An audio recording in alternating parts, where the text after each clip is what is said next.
ایک دم ساکت ہوا، اس کی آنکھوں میں سرخی اتری۔ ہمنا کا اندازہ ہوا وہ مکمل طور پر اپنے ہوش میں نہیں تھا، شاید وہ نشے میں بھی تھا۔ اس حرکت پر اسے شدید غصہ آیا تھا، مگر اس سے پہلے کہ وہ کچھ کرتا بیڈ پر تھڑا ہمنا کا موبائل بجنے لگا تھا۔ وہ چونک کر پلٹی۔ کس کا فون ہے؟ اس وقت تمہیں جو میں کہہ رہا ہوں وہ کرو، مت بھولو کہ اس وقت تم واصف شاہ کے سامنے ہو۔ وہ بیڈ کی طرف جانا چاہتی تھی جب واصف شاہ نے اسے گھسیٹ کر ایک دفعہ پھر اپنے بازوؤں میں جکڑا۔ میں نے کہا دور ہٹیں مجھ سے، مجھے دیکھنے دیں کہ کس کی کال ہے۔ وہ بے اختیار پریشان ہو کر اٹھی تھی اور اسی پریشانی میں اپنے آپ کو چھڑواتے وہ لپک کر بیڈ تک آئی۔ امی کے نمبر سے کال آئی ہے، ہاسپٹل سے۔ اوہ میرے خدا، کہیں انہیں کچھ ہو تو نہیں گیا؟ وہ حواس باختہ ہوئی تھی۔ واصف شاہ نے الجھن پر نظروں سے اسے دیکھا۔ میں جا رہی ہوں ہاسپٹل۔ دونوں اطراف میں سے لہنگا اٹھاتے وہ تیزی کے ساتھ دروازے کی سمت بھاگی، مگر واصف شاہ نے کلائی سے پکڑ کر اسے دبوچا تھا۔ واصف شاہ کی حویلی سے اس کی مرضی کے بغیر ایک جانور بھی باہر نہیں نکلتا۔ تمہاری اتنی جرأت کیسے ہوئی خود سے فیصلہ کرنے کی؟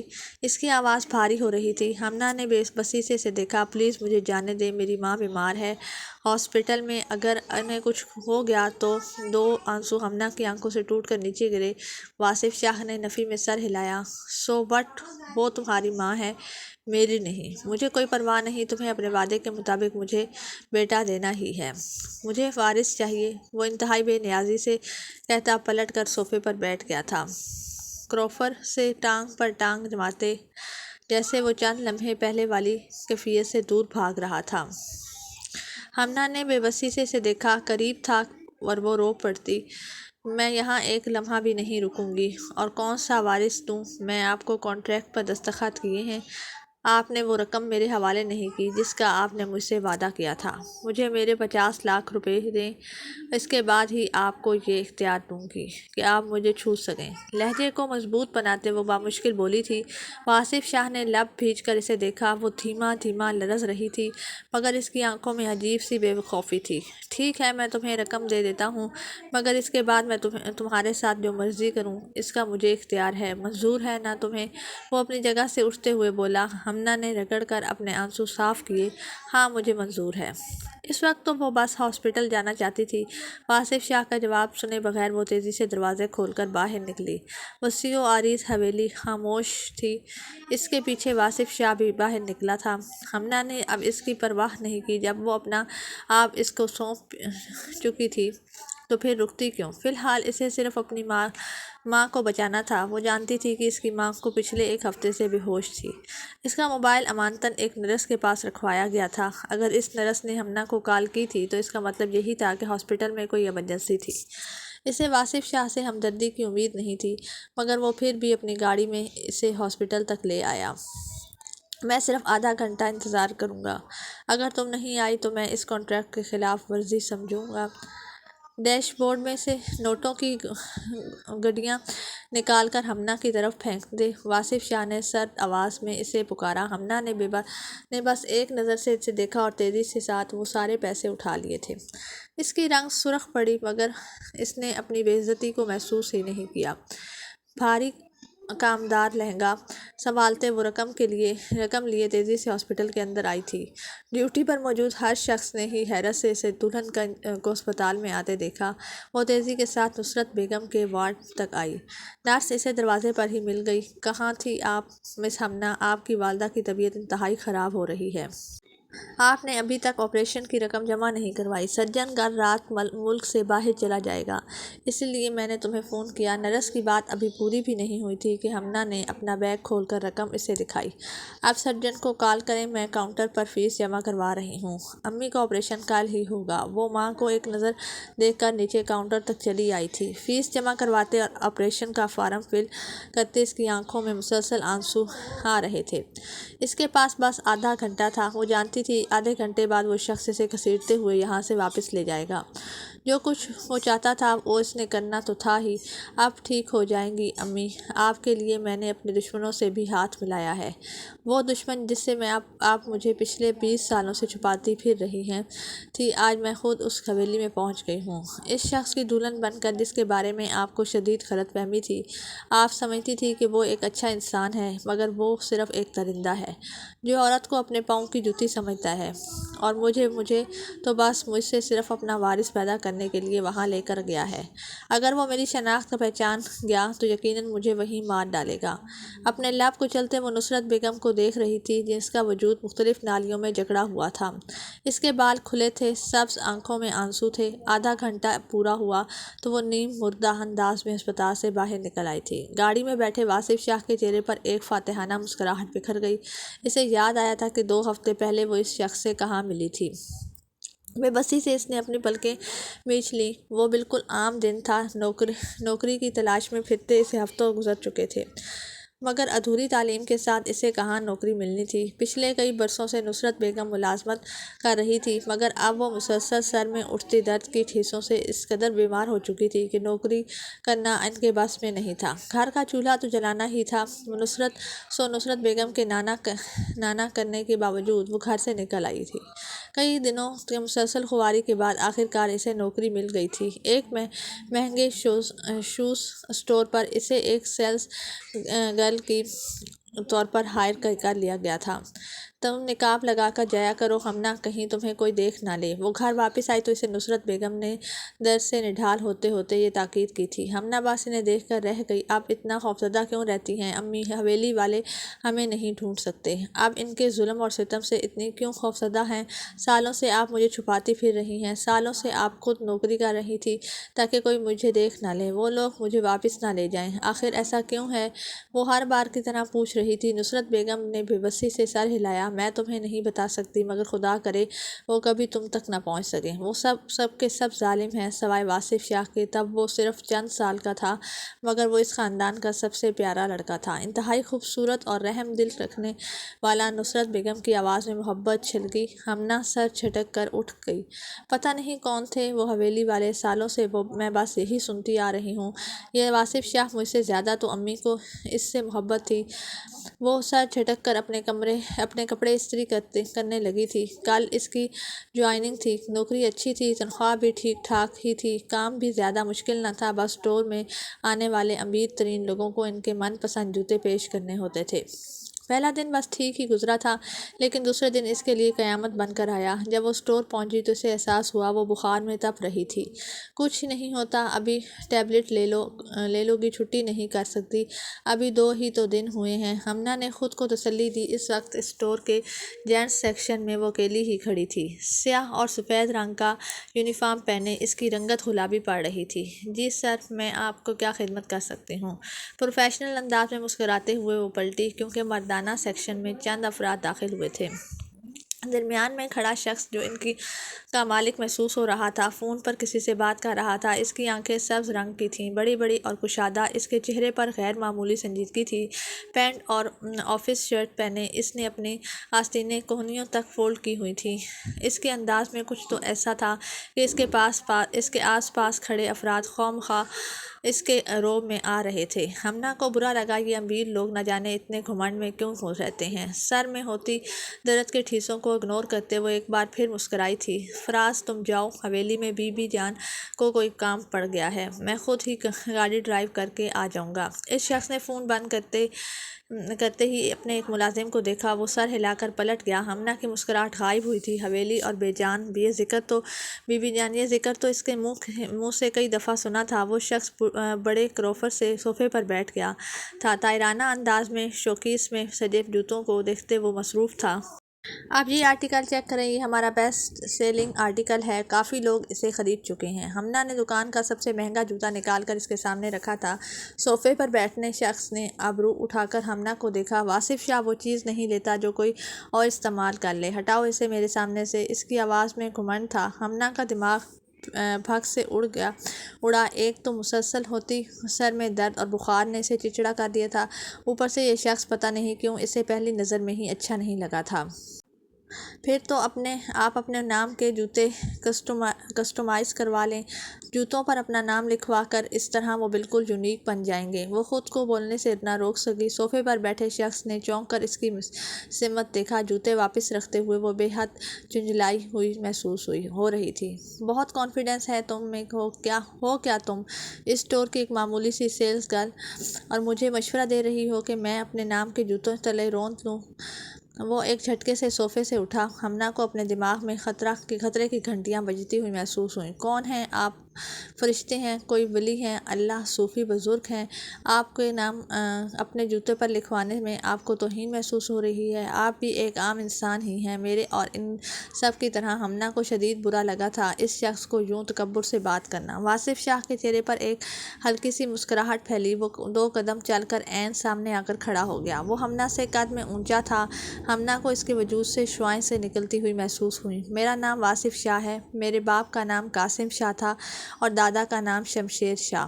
اس شہر سے متصل جو ذیلی شہر ہے وہاں میری حویلی ہے۔ میرا نام کا سکہ چلتا ہے۔ اس پورے شہر میں حویلی کا سردار ہوں اور اس شہر کا بے تاج بادشاہ۔ شاید تم میرے نام سے واقف نہیں تھی، اس لیے اتنی ہمت سے یہ سب کہہ ڈالا، ورنہ کوئی اور ہوتا تو یہ سب کہنے سے پہلے ہی خود کو گولی مار لیتا۔ وہ بڑی شفاقی سے اپنا تعارف کروا رہا تھا اور جوں بولتا جا رہا تھا ہمنا کی رنگت زرد پڑتی جا رہی تھی۔ یہ نام، یہ پہچان، وہ واقف تھی ان سب سے۔ اس کی ماں کے منہ سے یہی نام تو نکلتے تھے۔ خوف کے عالم میں، نیند کے عالم میں انہیں مردوں سے تو وہ بچانا چاہتی تھی۔ اپنی بیٹی کو وہ ایک دم لڑکھڑائی۔ ناممکن ہے، کیا دنیا اتنی چھوٹی ہے کہ جس شخص سے میری ماں مجھے بچاتی رہی وہ آج میرے سامنے آ کر کھڑا ہو گیا تھا۔ ہمنا کو اپنا خون منجمد ہوتا ہوا محسوس ہوا۔ سر، ہم نے یہ نیو لڑکی رکھی ہے۔ آپ پلیز برا مت مانیے۔ مینیجر کو شاید اطلاع مل گئی تھی کہ واصف شاہ کسی بات پر بھڑک گیا ہے۔ وہ انتہائی شرمندہ ہوتا ہوا اٹھ آیا تھا اور اب جس طرح وہ واصف شاہ کے سامنے بجھ جا رہا تھا، ہمنا کو اندازہ ہو رہا تھا کہ واصف شاہ کتنا طاقتور آدمی ہے۔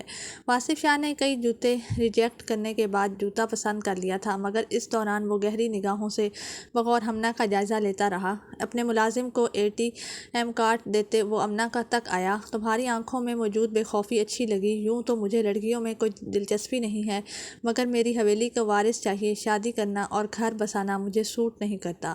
ہاں، لیکن میں کانٹریکٹ میرج کر سکتا ہوں۔ تمہارے حلیے سے لگ رہا ہے کہ تم کافی ضرورت مند ہو۔ جتنی رقم مانگو گی اتنی دے دوں گا، اگر بدلے میں تم مجھے ایک بچہ دے دو تو میں اس کی قیمت لگا رہا تھا۔ اپنا کارڈ اس نے ہمنا کے سامنے ٹیبل پر رکھ دیا۔ وہ سن سی کھڑی رہ گئی۔ اس کا جی چاہا واصف شاہ کے چہرے پر ایک تھپڑ رسید کرے، مگر وہ 2 قدم پیچھے ہٹی تھی۔ یہ نوکری اس کی مجبوری تھی۔ میری دعا ہے کہ آئندہ آپ جیسے گھٹیا انسان کے ساتھ میرا کبھی سامنا بھی نہ ہو۔ نفرت میں ڈوبے لہجے میں اس نے بس اتنا ہی جواب دیا اور رخ موڑ کر وہاں سے چلی گئی تھی۔ واصف شاہ نے اسے جاتے ہوئے دلچسپی سے دیکھا اور پھر ابرو اچکاتا باہر نکلتا چلا گیا تھا۔ ہمنا کو اس شخص سے شدید نفرت محسوس ہوئی تھی، مگر وہ کیا جانتی تھی کہ اس شام گھر واپس آنے پر اسے اپنی ماں بے ہوش حالت میں ملے گی۔ نصرت بیگم کو دماغ کا ٹیومر ڈائگنوز ہوا تھا۔ اس کے علاج کے لیے کم از کم 50 لاکھ روپے کی ضرورت تھی۔ وہ مہنگی سرجری سرکاری ہسپتال میں ہونا ممکن نہیں تھی اور ڈونیشنز کے ذریعے وہ بس ان کا معمولی علاج ہی کروا پا رہی تھی۔ 1 ہفتہ زندگی اور موت کے بیچ جھولتے آخرکار ہمنا نے ہر طرف سے مدد مانگ کر دیکھ لی تھی، کہیں سے چند ہزار بھی ارینج نہیں ہو پا رہے تھے۔ اس کی زندگی میں واحد نصرت بیگم ہی تھیں اور ان کو مرتے ہوئے نہیں دیکھ سکتی تھی، اور کانپتے ہاتھوں سے اس نے جب واصف شاہ کا نمبر ڈائل کیا تو ہمنا کو یوں لگ رہا تھا وہ ذلت کی گہری پاتال میں اتر رہی ہے، اور ایسا ہی تھا۔ دوسری جانب وہ گہری نیند میں تھا۔ کئی بار گھنٹیاں بجنے کے بعد اس نے کال ریسیو کی۔ کون بول رہا ہے؟ اسی سرد آواز میں اس نے پوچھا۔ ہمنا کی آنکھ سے 2 آنسو ٹپکے۔ میں ہمنا بات کر رہی ہوں۔ جوتوں والے اسٹور پر آپ نے مجھ سے ایک کانٹریکٹ کی بات کی تھی۔ میں آپ کو وارث پیدا کر کے دوں گی، بدلے میں آپ مجھے 50 لاکھ روپے دیجیے۔ آنسوؤں کے درمیان ہی اس نے اپنی بات پوری کی اور کال کاٹ دی تھی۔ دونوں ہاتھوں میں چہرہ چھپائے وہ پھوٹ پھوٹ کر رونے لگی۔ دوسری جانب واصف شاہ نے موبائل کی اسکرین کو دیکھا، پھر اس کے چہرے پر بھرپور مسکراہٹ پھیل گئی تھی۔ واصف شاہ کو آج تک کسی نے انکار نہیں کیا، سو ایک معمولی لڑکی کیسے منع کر سکتی تھی؟ وہ مطمئن تھا اسے اپنا وارث پیدا کرنے کے لیے لڑکی مل گئی تھی، اور صرف ایک ہفتے بعد ہی اس سے نکاح کر کے اپنی حویلی میں لے آیا تھا۔ شکر ہے کہ آج کی رات ضائع نہیں ہوئی، مجھے تو لگا تم ہاسپٹل سے باہر ہی نہیں نکلو گی۔ حویلی کے سامنے گاڑی روکتے وہ اپنے عزلی جلانے والے انداز میں بولا تھا۔ ہمنا خاموشی سے گاڑی سے نیچے اتر آئی۔ حویلی ہنوز خاموش تھی، وہ اسے لیے سیدھا اپنے کمرے میں چلا گیا تھا۔ تو میں نے اپنا وعدہ پورا کیا، تمہاری باری ہے۔ شرٹ کے بٹن کھولتا ہوا معنی خیز نظروں سے ہمنا کو دیکھ رہا تھا۔ اس نے بے بسی سے اپنی پلکیں میچ لیں۔ ایک لمحے کے لیے اس کی دھڑکن رک گئی تھی، مگر واصف شاہ نے اپنی پیش قدمی نہیں روکی۔ شرٹ صوفے پر پھینک دی اور وہ صرف اس کے قریب چلا آیا۔ بہت مشکل سے بھروسہ کیا ہے میں نے اس کسی لڑکی پر، ورنہ ماضی میں جن عورتوں کو میں نے دیکھا ہے اس کے بعد کوئی لڑکی اس لائق نہیں کہ میں اسے اپنے بچے کی ماں قرار دوں۔ اس لیے وارث پیدا ہوتے ہی تم میری زندگی سے نکل جاؤ گی، اس کے کان کے قریب سرگوشی کے انداز میں بولا تھا۔ ہمنا نے سانس لینا چاہا، مگر اسے گھٹن سی ہونے لگی۔ واصف شاہ کی گرفت مضبوط تر ہوتی جا رہی تھی۔ کمرے میں اے سی کی خنکی بڑھنے لگی۔ ہمنا کو اپنے رگوں میں بھی لہو منجمد ہوتا محسوس ہو رہا تھا۔ پلکیں بند کر کے اس نے اپنے ڈھیروں آنسو اپنے اندر ہی اتار لیے تھے، کیونکہ واصف شاہ کو اس کے آنسو دیکھنے میں کوئی دلچسپی نہیں تھی۔ صبح جب وہ جاگی تو واصف شاہ سو رہا تھا۔ کمرے کے ماحول سے اس کا جی گھبرانے لگا۔ وہ فریش ہو کر نیچے چلی آئی تھی۔ کل بھی جان سے اس کی ملاقات ہوئی تھی۔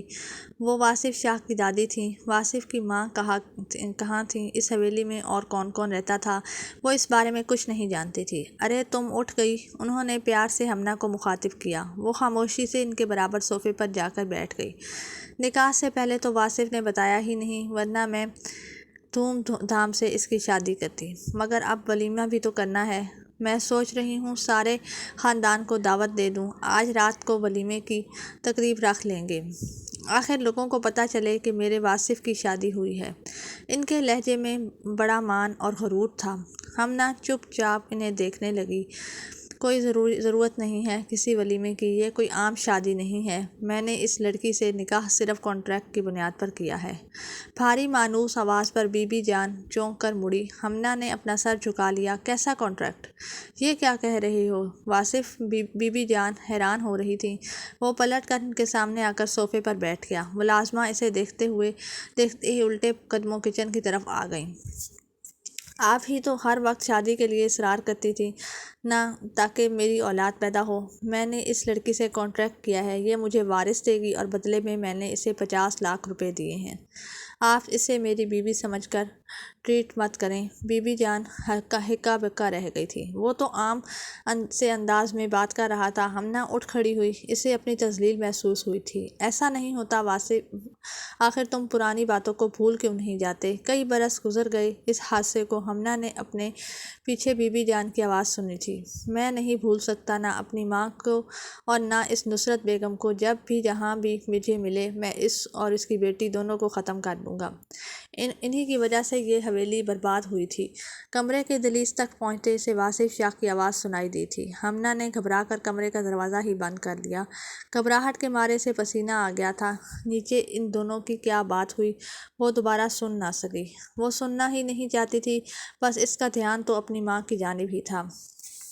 نرس کو اس نے کئی بار کال کی تھی، مگر کال ریسیو نہیں کی گئی۔ پورا دن اسی پریشانی میں گزر گیا۔ ولیمے کی تقریب نہیں ہوئی تھی، اس کا مطلب واصف شاہ نے بی بی جان کو منا لیا تھا۔ رات گئے وہ کمرے میں داخل ہوا تو ہمنا کو سمٹنے ہوئے انداز میں بیڈ پر بیٹھے دیکھ کر چونک گیا۔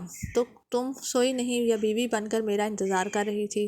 ڈریسنگ ٹیبل کے سامنے جاتے وہ اپنی گھڑی اتار کر رکھ رہا تھا۔ ہمنا نے اپنا رخ موڑ لیا اور آئی سی، تمہیں اپنی امی کی بھی ٹینشن ہوگی نہ، تم دوبارہ گئی ہی نہیں ان سے ملنے؟ کوئی سرجری تھی نا ان کی؟ وہ مصروف سے انداز میں پوچھ رہا تھا، جیسے ان دونوں میں نہ جانے کتنی بے تکلفی رہ چکی تھی۔ چلو آؤ، میں تمہیں تمہاری امی سے ملوا لاتا ہوں، واصف شاہ نے مطمئن انداز میں کہا۔ ہمنا کو گویا کرنٹ سا لگا۔ نہیں، آپ وہاں کیوں جائیں گے، میں خود ہی چلی جاؤں گی جب مجھے جانا ہوگا۔ وہ بری طرح سے گھبرائی تھی۔ واصف شاہ نے الجھن بھرے انداز میں اسے دیکھا۔ خود ہی کیوں چلی جاؤ گی؟ اس حویلی کی عورتیں خود ہی منہ اٹھا کر کہیں نہیں جاتی۔ اگر ان سے ملنا ہو تو چلو، یہ نہ ہو تو میں تمہیں دوبارہ کبھی ان سے ملنے ہی نہ دوں۔ خشک سے انداز میں کہتا وہ واش روم میں داخل ہو گیا۔ وہ چند لمحے تک ساکت کھڑی رہی۔ ماں کی جانب سے دل پریشان تو تھا ہی، کہیں واقعی واصف شاہ اسے دوبارہ حویلی سے نکلنے ہی نہ دے۔ گھبراہٹ کے عالم میں اسے کچھ نہ سوجا تو وہ فوراً اپنا جوتا پہن کر دروازے کے پاس کھڑی ہو گئی۔ واصف شاہ واش روم سے نکلا تو اس کے لبوں پر مسکراہٹ بکھر گئی۔ اچھا تم تیار ہو؟ ویسے میں مذاق کر رہا تھا۔ ہمنا کا جی چاہا گلدان اٹھا کر اس کے سر پر دے مارے، مگر اس سے پہلے کہ وہ پلٹتی واصف شاہ گاڑی کی چابی اٹھا کر اس تک چلایا۔ چلو آؤ جلدی، اسے لے کر حویلی سے باہر نکل آیا تھا۔ پورے راستے ان دونوں کے درمیان کوئی بات نہیں ہوئی۔ ہمنا بس دل ہی دل میں یہی دعا کر رہی تھی کہ وہ اس کی ماں کو دیکھنے کی ضد نہ کرے، اور اس کی دعائیں قبول ہوئیں۔ ہاسپٹل کے باہر ہی واصف شاہ نے اپنی گاڑی روک دی۔ تم اندر جا کر ان سے مل کے آ جاؤ، میں انتظار کر رہا ہوں۔ سیٹ کی بیک سے سر ٹکائے اس نے آنکھیں بند کر لیں تو ہم نے شکر ادا کیا کرتی تیزی سے ہسپتال کے اندر چلی آئی تھی۔ اندر نصرت بیگم ہوش میں تھیں، ان کی سرجری کامیاب ہوئی تھی۔ ہمنا کو دیکھتے ہی وہ بےتاب ہو کر اٹھیں۔ تم نے پیسوں کا بندوبست کہاں سے کیا؟ ہمنا وہ پریشان تھی۔ ہمنا نے اس کے ہاتھ تھام لیا اور فکر مت کریں، سب ٹھیک ہو جائے گا۔ میں نے کسی سے قرض لے لیا ہے، بس آپ مجھے اتنا بتائیں کہ آخر حویلی میں آپ کے ساتھ کیا ہوا تھا جس کی وجہ سے آپ مجھے لے کر اس حویلی سے نکل آئیں۔ وہ سوال تھا۔ نصرت بیگم کی آنکھیں بوجھل سی ہونے لگیں۔ بہت کچھ ہوا تھا اس حویلی میں۔ تم گھر میں پیٹی کے اندر رکھی میری ڈائری نکال لینا، جیسے میں نے کبھی تمہیں پڑھنے نہیں دیا۔ اس ڈائری کو پڑھ کر تمہیں پتہ چل جائے گا، مگر ان رازوں کو کریت نے صرف خوف ہی آتا ہے۔ وہ نڈال انداز میں چند باتوں کے بعد خاموش ہو گئی۔ ہمنا لب کچلتے انہیں دیکھتی رہی۔ امی، میں جلد آپ کے پاس آؤں گی۔ میں نے نرس کو کہا ہے کہ وہ آپ کا خیال رکھے۔ جو نوکری میں نے کی ہے، مجھے وہاں سے 24 گھنٹے ڈیوٹی دینی پڑتی ہے۔ وہ انہیں کسی نہ کسی طرح مطمئن کر رہی تھی۔ انہوں نے سر ہلا دیا۔ وہ دوبارہ نیم خنودگی میں چلی گئی۔ کچھ دیر ان کے پاس بیٹھ کر وہ ہاسپٹل سے باہر نکل آئی تھی۔ واصف شاہ نے اسے آتا دیکھا تو گاڑی سٹارٹ کر دی۔ وہ بھی خاموشی سے اندر بیٹھ گئی۔ ہمنا کے ذہن میں بس وہی سیاہ ڈائری گھوم رہی تھی جسے اس کی ماں نے ہمیشہ انتہائی احتیاط سے چھپا کر رکھا تھا۔ ہمنا نے اکثر راتوں میں انہیں روتے دیکھا تھا، مگر وہ کون سا دکھ تھا جو انہیں اندر ہی اندر کھائے جا رہا تھا؟ وہ کون سا خوف تھا؟ ہمنا کو شدید بے چینی ہوئی۔ یہاں گاڑی کیوں روکی ہے آپ نے؟ اس نے چونک کر پوچھا، کیونکہ واصف شاہ نے گاڑی جہاں روکی تھی وہ حویلی تو نہیں تھی، بلکہ وہ کسی قسم کا کوئی ریسٹورینٹ لگ رہا تھا۔ شکل دیکھو اپنی، 12 بج رہے ہیں۔ لگتا ہے اپنی ماں کی بیماری کو لے کر کچھ تم زیادہ ہی سٹریس میں آ گئی ہو۔ چلو آؤ، تمہیں آئس کریم کھلاتا ہوں۔ کیا یاد کرو گی؟ واصف شاہ نے رشتہ جوڑا تھا تمہارے ساتھ، وہ ازلی شاہانہ انداز میں کہتا گاڑی سے نیچے اتر گیا تھا۔ ہمنا کا خون کھول اٹھا۔ مجھے نہیں کھانی آئس کریم، آپ نے کھانی ہے تو جا کر کھا کے آ جائیں یا اپنے لیے پیک کروا لیں، وہ چڑھ کر بولی۔ واصف شاہ جو گاڑی سے نیچے اتر گیا تھا یکدم کھڑکی پر جھکا۔ آخر اتنا گھمنڈ کس چیز کا ہے؟ تمہیں ہر وقت ناک پر غصہ دھرا رہتا ہے۔ کہا تو ہے کہ تمہارا استحصال نہیں کر رہا، باقاعدہ سودا کیا ہے تم سے۔ اب جتنا عرصہ ہمیں ساتھ رہنا ہے ہنسی خوشی رہنا پڑے گا، نہ اتنے سڑے ہوئے مزاج کے ساتھ تم میرا وارث بھی ایسا ہی پیدا کرو گی۔ اس لیے چپ چاپ گاڑی سے نیچے اترو۔ وہ حکم دے کر اطمینان سے کھڑا ہو گیا، جبکہ ہمنا کا جی چاہا گاڑی سٹارٹ کرتے اور اسے ٹائروں کے نیچے کچل دے، مگر ہمیشہ کی طرح وہ بس سوچ کر ہی رہ گئی۔ ریسٹورینٹ کے اندر کا ماحول خوب رونق والا تھا۔ وہ ہمنا کو لیے ایک گوشے میں رکھی میز پر چلا آیا۔ ویٹر نے ان دونوں کا آرڈر لے لیا تو ہمنا خاموشی سے اس کے پاس دیکھنے لگی۔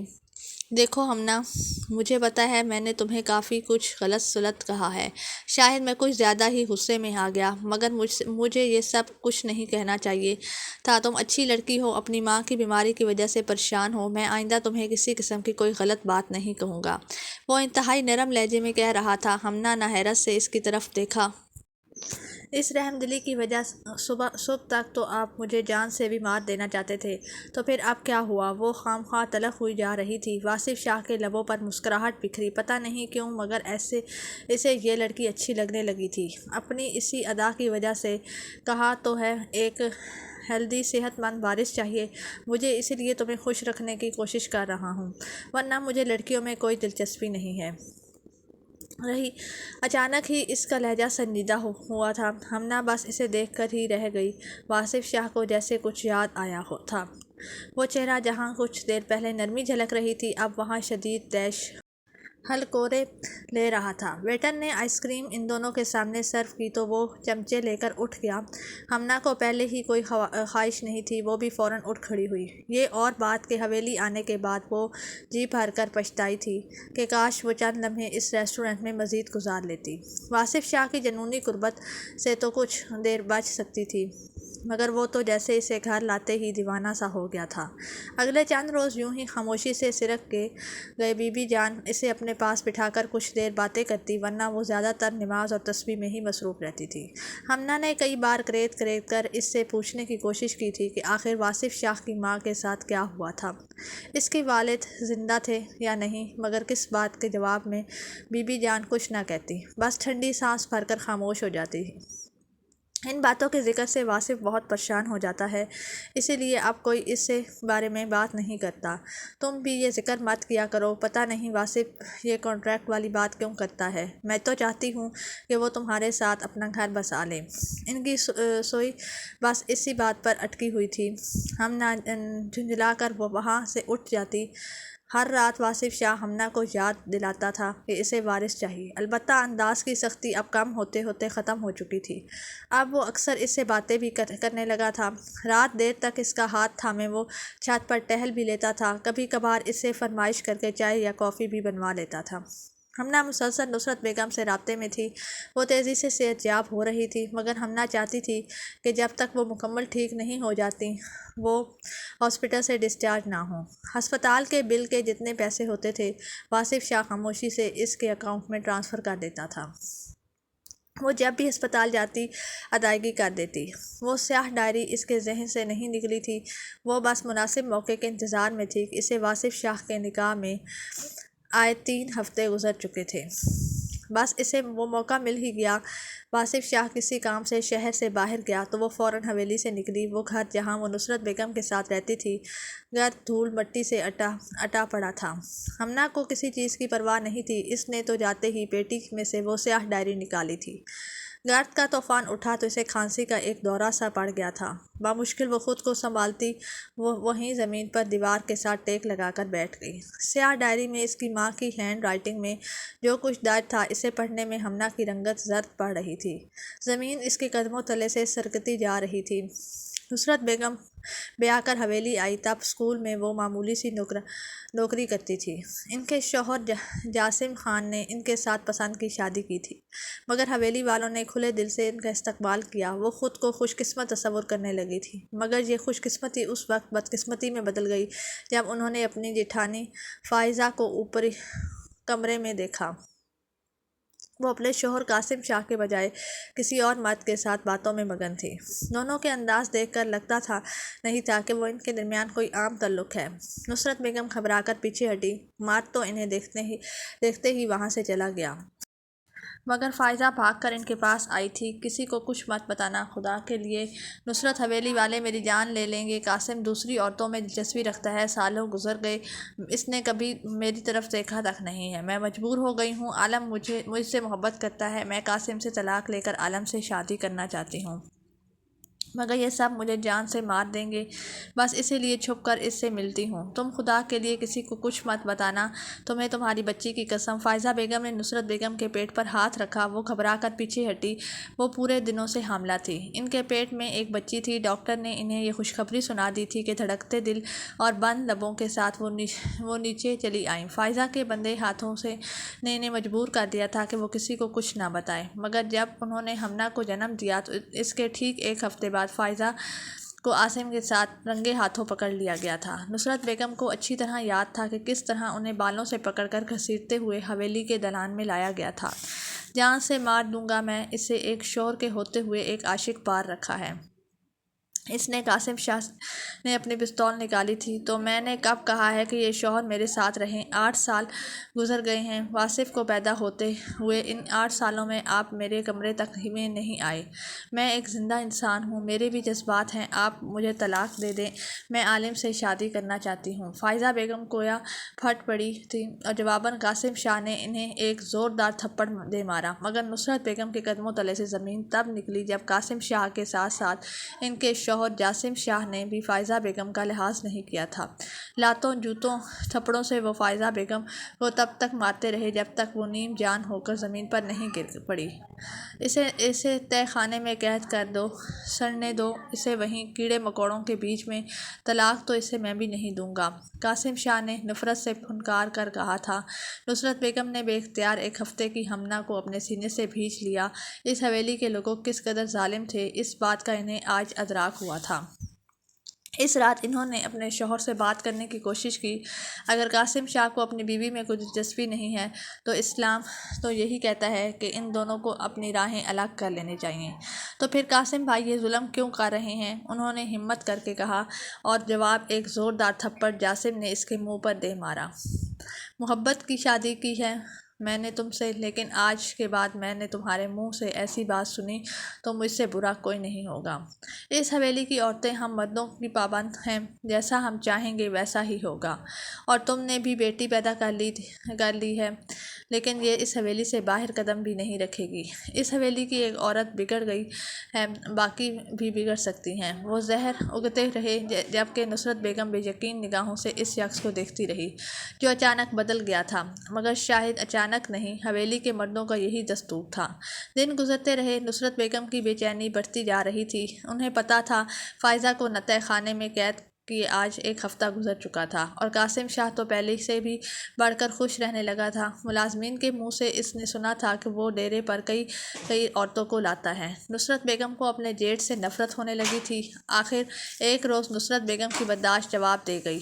ہمنا کو سلا کر وہ چپکے سے نیچے تہہ خانے میں چلی آئی۔ چابی انہوں نے بی بی جان کے کمرے سے چرا لی تھی، اور جب تک تہہ خانے کے کمرے کا دروازہ کھلا انہیں لگا قیامت ہی آ گئی ہے۔ سامنے فائزہ ادھورے لباس میں ملبوس تھی۔ نصرت بیگم کو دیکھتے ہوئے لپک کر ان تک آئی، مجھے یہاں سے باہر نکالو، خدا کے لیے جن ملازموں کے اسرے پہ قاسم شاہ نے مجھے یہاں قید کیا ہے وہ روز میرے ساتھ زیادتی کرتے ہیں، مگر قاسم شاہ یہ سمجھتا ہے کہ وہ مجھے سزا دے رہا ہے، خدا کے لیے مجھے یہاں سے نکالو۔ وہ ہڈیوں کا پنجر بنی سسک سسک کر رو رہی تھی۔ وہ نصرت بیگم کو اپنا سانس تک تنگ ہوتا ہوا محسوس ہو رہا تھا۔ بس اسی لمحے انہوں نے فیصلہ کر لیا، چاہے جو کچھ بھی ہو وہ فائزہ کا ساتھ ضرور دے گی۔ ملازم پہرے پر موجود نہیں تھے۔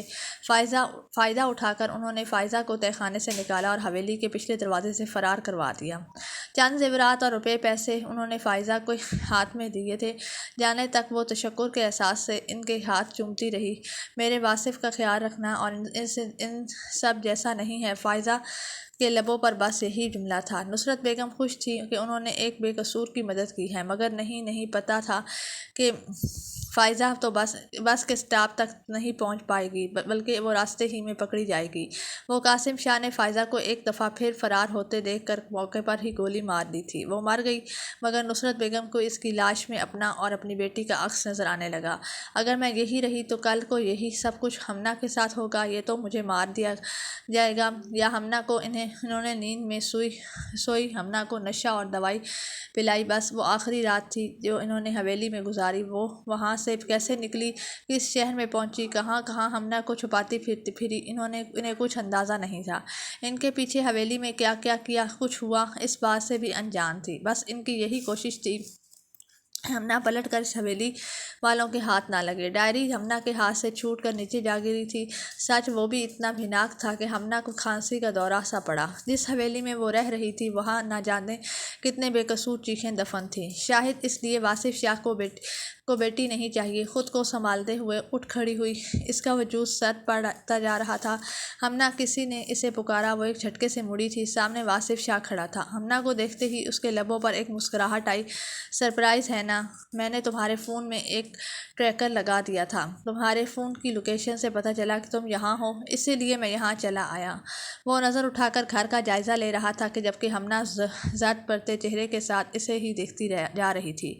کیوں؟ میرے لوکیشن ٹریس کی آپ کو کوئی شک تھا مجھ پر؟ وہ سرسراتے ہوئے لہجے میں بولی تھی۔ واصف شاہ نے چونک کر اسے دیکھا۔ نہیں، آج تمہارا برتھ ڈے ہے تو میں سرپرائز دینا چاہتا تھا۔ حیرت ہے، میں اچھا بننے کی کوشش کر رہا ہوں اور تمہیں اچھا نہیں لگ رہا؟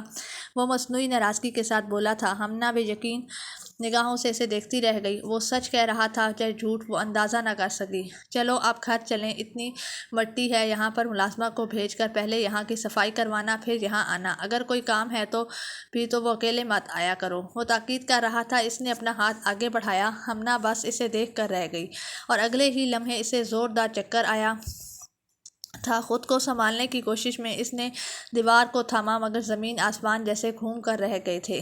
اس کے قدموں میں جان ہی ختم ہو گئی۔ وہ دھڑام سے زمین پر آ گری۔ واصف شاہ اسے لپک کر بازوؤں میں تھام نہ لیتا۔ ہمنا، کیا ہوا تمہیں؟ وہ فکر مندی سے اس کی گال تھپتھپاتے پوچھ رہا تھا، مگر وہ بے ہوش ہوتی چلی جا رہی تھی۔ وہ اسے بازوؤں میں اٹھا کر سیدھا ہسپتال لے آیا تھا اور آدھے گھنٹے بعد نرس نے آ کر اسے خوشخبری سنائی کہ آپ کی وائف پریگننٹ ہے۔ ماشاء اللہ، ایک نئی پریگننٹ ہے۔ نرس نے خوشی سے اطلاع دی تو وہ ساکت کھڑا رہ گیا۔ یکدم ہی اسے اتنی شدید خوشی ہوئی تھی کہ وہ سمجھ نہ پایا خوشی کا اظہار کس طرح کرے۔ بس وہ فوراً سے کمرے کا دروازہ کھول کر اندر آیا جہاں ہمنا کو بیڈ پر لٹایا گیا تھا۔ سسٹر، میری پیٹ میں موجود بچہ کیا ہے؟ لڑکا ہے یا لڑکی؟ پلیز مجھے بتائیں۔ اگر لڑکی ہوئی تو میرا شوہر اسے جان سے مار دے گا۔ واصف شاہ ساکت ہوا۔ ہمنا نرس کے دونوں ہاتھ تھامے التجائی انداز میں کہہ رہی تھی۔ اس کی آنکھوں سے مسلسل آنسو بہہ رہے تھے۔ واصف شاہ کے مسکراتے لب سمٹ گئے تھے۔ یکدم ہی اس شرمندگی نے اسے اپنی لپیٹ میں لے لیا۔ یہ کیا کہہ رہے ہو ہمنا؟ بھول جاؤ ان سب باتوں کو، وہ سب میں نے غصے میں کہے تھے، یا صرف تم اپنا رعب جمانے کے لیے۔ اس وقت میری کیفیت مختلف تھی، مگر اب میں تم سے محبت کرنے لگا ہوں۔ آج اتنی بڑی خوشخبری کی خبر سننے کے بعد تو مجھے لگ رہا ہے میری فیملی مکمل ہو گئی ہے۔ وہ بیڈ پر اس کے قریب بیٹھ کے عالم میں کہہ رہا تھا۔ ہمنا خوف زدہ نگاہوں سے اسے دیکھ رہی تھی۔ محبت حویلی کی ایک مرد کو، اور اس محبت کا انجام کیا ہوگا؟ وہی موت نہ ہو؟ زیر لب بڑبڑاتی واصف شاہ سمجھ نہیں پایا۔ تم آرام کرو، تمہاری طبیعت کچھ ٹھیک نہیں ہے لگ رہی۔ اجلتے ہوئے انداز میں اب وہ اٹھ کھڑا ہوا تھا۔ ہمنا شدید گھبرائی ہوئی تھی، بار بار چونک کر اٹھ جاتی۔ وہ واصف شاہ کو دیکھنے لگ جاتی تھی۔ ڈاکٹر نے بس احتیاط کا کہہ کر انہیں ہاسپٹل سے ڈسچارج کر دیا تھا۔ واصف شاہ نے جیسے ڈاکٹر کی بات پلے ہی باندھ لی تھی۔ بی بی جان کو بھی اس خبر سے بہت خوش دی تھی۔ ہمنا کا ماتھا چوم کر انہوں نے ڈھیروں ڈھیر دعائیں دیں، مگر وہ تو اس حویلی سے بری طرح خوفزدہ ہو گئی تھی۔ اسے واصف شاہ کا بدلنا بھی ایک ڈھونگ ہی لگ رہا تھا۔ وہ اٹھتے بیٹھتے اس کا خیال کرنے لگا۔ دل سے پرانے زخم بڑی مشکل سے مجمل ہوئے تھے۔ وہ یہ تمہاری وجہ سے ہی، اب بس اسے ہمیشہ خوش رکھنا۔ بی بی جان نے پیار سے اس کے ہاتھوں کو تھاما، مگر وہ شدید بے چین ہو کر اٹھی تھی۔ دوسری جانب نصرت بیگم کے ہاسپٹل سے ڈسچارج ہونے کا وقت بھی قریب آ گیا تھا۔ وہ مکمل طور پر صحت یاب ہو گئی تھی۔ اب وہ مسلسل ہمنا کو فون کر رہی تھی کہ وہ انہیں آ کر لے جائے، اس بات سے انجان کہ ہمنا اب 3 ماہ کی حاملہ ہو چکی تھی۔ مجھے ہاسپٹل جانا ہے، امی کو لینے آج انہیں ڈسچارج کر دیا جائے گا، میں انہیں لے کر ان کے گھر میں چھوڑ کر واپس آ جاؤں گی۔ اس نے صبح واصف شاہ کو اطلاع دی۔ وہ آفس کے لیے نکلنے لگا تھا کہ ٹھیک ہے، شام میں آؤں گا تو ہم دونوں چلیں گے۔ کافی ٹیبل پر رکھتے ہوئے اٹھ کھڑا ہوا۔ ہمنا بری طرح بے چین ہوئی۔ نہیں، میں اکیلے ہی چلی جاؤں گی، آپ کو صرف اطلاع دی ہے کہ پھر آپ پریشان نہ ہوں، وہ لب کچلتے ہوئے بولی تھی۔ واصف شاہ نے بغور اس کا چہرہ دیکھا۔ ٹھیک ہے، آج تمہاری ڈاکٹر کے پاس اپائنٹمنٹ ہے، آج نہیں کل ہاسپٹل چلے جانا۔ ڈرائیور کے ساتھ وہ لیپ ٹاپ اور موبائل اٹھا کر پلٹ گیا۔ ہمنا نے گہری سانس لی۔ بس ایک دن اور ہم کاٹ لیتی ہیں، کل امی کو لے کر اس شہر سے ہی کہیں دور چلی جاؤں گی۔ مجھے بھی وہی کرنا ہے جو انہوں نے کیا تھا۔ انتہائی بے چینی سے کمرے میں ٹہلتے وہ بس آج کا دن گزارنے کا انتظار کر رہی تھی۔ واصف شاہ اور اس حویلی سے اس شدید خوف آ رہا تھا۔ ملازمہ اس کے لیے کھانا لے کر آئی مگر اس نے کھانے سے انکار کر دیا۔ حیرت انگیز طور پر آج نصرت بیگم کا بھی کوئی فون نہیں آیا تھا، ورنہ وہ تو روز ایک دفعہ اسے فون کر لیتی تھی۔ ہمنا نے ان کے فون کرنے کا سوچا مگر دل عجیب سی انداز میں بوجھل ہو رہا تھا۔ موبائل ایک طرف رکھے وہ یوں ہی بیڈ کے ساتھ ٹیک لگائے پلکیں بوند گئی تھی۔ کچھ ہی دیر گزری تھی جب اس کا فون بجنے لگا۔ امی کی کال آ رہی ہے۔ کچی نیند سے جاگتے ہمنا نے فون کان سے لگایا۔ تم نے مجھے بتایا نہیں کہ تمہاری ماں نصرت بیگم ہے؟ میری چچی جو عرصہ ہوا حویلی چھوڑ کر چلی گئی تھی۔ ہمنا کا دماغ پھیک سے اڑا۔ اس نے بے اختیار موبائل کی سکرین سامنے کی نمبر اس کی ماں کا ہی تھا مگر دوسری جانب واصف شاہ بول رہا تھا۔ اس کی آواز میں موت کی سی ٹھنڈک تھی۔ آپ کو کیسے پتہ چلا کہ آپ کہاں ہیں؟ امی کہاں ہیں؟ آپ نے کیا کیا ان کے ساتھ؟ وہ بے اختیار بیڈ سے نیچے اتری۔ گھبراہٹ کی ایک شدید لہر اس کے وجود میں جاگی تھی۔ میں ہاسپٹل میں ہوں، تمہاری بے چینی میں کئی دنوں سے دیکھ رہا ہوں۔ میں اسی لیے سوچا کہ آج اپنی ساس سے ملاقات بھی کر لوں، اور یہاں تو مجھے سرپرائز ملا ہے اپنی گم شدہ چچی کی صورت میں۔ تمہیں مجھ سے جھوٹ نہیں بولنا چاہیے تھا ہمنا، وہ اسی سرد آواز میں بولا تھا۔ ہمنا کو زمین اور آسمان گھومتے ہوئے محسوس ہوئے۔ پلکیں جھپکا کر اس نے خود کو سنبھالنے کی کوشش کی مگر اس کے حواس اس کا ساتھ چھوڑنے لگے۔ امی کو کچھ مت کرنا واصف شاہ پلیز، امی کو کوئی قصور نہیں ہے۔ قصور تو آپ کی ماں کا بھی نہیں تھا۔ حویلی والوں نے اس پر ظلم کیا۔ کیسے مرد ہو آپ لوگ، ایک عورت کو جان سے ہی مار دیا صرف اس لیے کہ کیونکہ وہ اپنی زندگی جینا چاہتی تھی۔ اور میری ماں نے کیا کیا؟ کچھ بھی نہیں، تو صرف انہیں اس حویلی سے بھاگنے میں مدد دی تھی۔ وہ میری جان بچا کر اس حویلی سے مجھے لے کر گئیں، ورنہ میرے ساتھ بھی وہی سب ہوتا جو آپ کی ماں کے ساتھ ہوا تھا۔ کتنے کم ظرف ہیں آپ لوگ، اپنا گھمنڈ، اپنے غرور کو بچانے کے لیے عورتوں پر ظلم کرتے ہیں۔ میری ماں کو کچھ مت کرنا خدا کے لیے پلیز۔ وہ یکدم اونچا اونچا رونے لگی تھی۔ وہ کیا کہہ رہی تھی؟ وہ دوسری جانب واصف شاہ کی جواب دے رہا تھا۔ اسے کچھ سمجھ نہیں آ رہی تھی۔ موبائل اس کے ہاتھ سے چھوٹ کر نیچے گر گیا۔ وہ خود کو سنبھالنے کی کوشش میں نڈھال ہو رہی تھی مگر چکرائے سر اور اکھڑتی سانسوں کے ساتھ اسے بس چاروں جانب خون ہی خون نظر آ رہا تھا۔ اسے 100% یقین تھا کہ واصف شاہ پہلے نصرت بیگم کو مارے گا اور پھر آ کر اسے وہ خود سنبھالتے اٹھنے کی کوشش کرتی مگر قدم کہیں پڑتے اور خود کہیں جا گرتی۔ اس کے پھوٹ کوٹ کر رونے آوازیں سب کو بھی جان کو ہانپتے کانپتے اوپر آئی تھی۔ اسے زمین پر بے حال انداز میں پڑے دیکھ کر وہ پوری طرح سے گھبرا گئی۔